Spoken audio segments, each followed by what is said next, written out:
like any good project, making good wine starts with a good plan. And I begin in the summertime deciding what I'm going to make, and then I go through my fermentation handbook, and even though it's an older version, there's anything that's missing is online. But it has all the major yeasts and what nutrients may be required for those yeasts, what grapes they're suitable for, which other yeasts make good blending partners, and also there's good technical tips on how to rehydrate your yeasts and any of the other products that you might be adding, how to handle those as well. So I get a good list of what I need and I send off to the winemaking store. I typically get my supplies from the Niagara region because that's where the commercial wine industry is centered, and so that's where you get your best selection. There's a couple of different stores down there that carry different products. I'll go to both of them. Then I'll make sure that I'm organized. I've got everything ready to go well in advance of when I've got the grapes, so that I'm not searching for products while I'm on the fly. So each yeast will need to be rehydrated before it's added. Some people will just sprinkle the yeast over top. Some people will use things like yeast nutrients for rehydration. The idea when you're pitching a yeast and fermenting wine is you want the yeast to be as healthy as possible. So follow the manufacturer's instructions, and it's like baking. You want it to go right. And if you get a good, strong, healthy yeast right off the bat, then there's a good chance that it will ferment clean and won't produce any off odors. If it struggles either because of temperature or because of not enough nutrients, then you're going to start smelling manure and that sort of thing coming from your wine. You want to smell your wine while you're fermenting it, just to make sure that nothing funny is going on in there. And at certain times throughout the fermentation, you'll also need to add nutrients depending on the type of yeast that you're using. Some people will prefer to use all wild yeast, and good luck to you. All yeasts were wild at some point, but because not everybody has the good yeast on their grapes, they've identified where those good yeasts come from, and now you can just buy them. So there's lots of variety out there, and I've had good luck with most of the stuff that's been provided. I'm not completely against using wild yeast to a certain degree. As I mentioned in the From Grapes to Must video, I am not afraid to let the wild yeast start, maybe even producing 1 to 2% of the alcohol, just to give it a little bit of unique flavoring. But as soon as I see it starting, that's when I'll pitch my yeast. So that's what I go for. And that's what I use as a guide, is when I see the wild yeast taking root, or after it's been cold soaking an adequate amount of time, maybe 4 days, 3-4 days, then I'll pitch my yeast.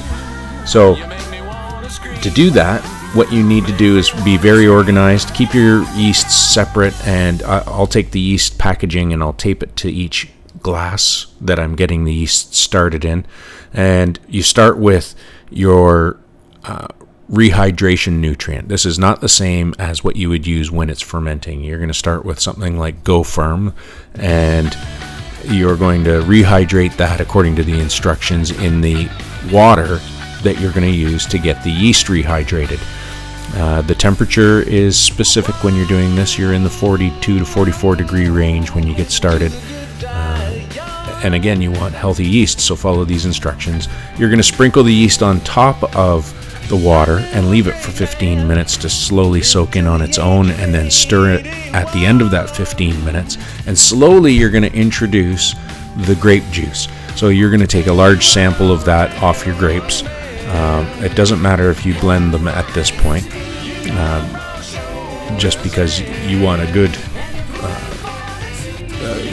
sugary solution, and you're going to want to let it come up to sort of room temperature. It's probably cold sitting out in the garage, and you're going to slowly add that in. So what I usually use is 1/3 of a cup of water to start with for each package of yeast. If I'm doing 100 pounds, I might use 2 or 3 packages just to get a good volume going. So a cup of water, and then whatever that proportion of water is that you use, that's what you're going to be slowly introducing in terms of juice. So you're going to start by adding 1/3 of a cup of juice to the 1/3 of a cup of water, and then you're going to let it go for 15 minutes, and it will start showing some activity like you see, and it will slowly foam up to the point where you could actually get beyond the capacity of the cup or the glass that you're in. So at that point you'll upsize to a bowl or a bucket or something like that. And this process of adding juice and increasing the volume slowly acclimatizes the yeast to a high sugar content, and also the temperature, the lower temperature that it's going to encounter when it's added ultimately to the grapes. Now, if the grapes haven't started fermenting, you'll see a lot of liquid on top. If they have started fermenting, you'll start seeing the cap being pushed up. And at this point, you're just going to want to, once you're ready, for my money, I usually carry this process on for about half a day or so. And then I add the yeast just on top of the must, and I close it up for the night. And then in the morning, when I come down, I should see some good activity, and I stir it in with the punch down tool. Now that's not a whole lot of cap, as you can see here.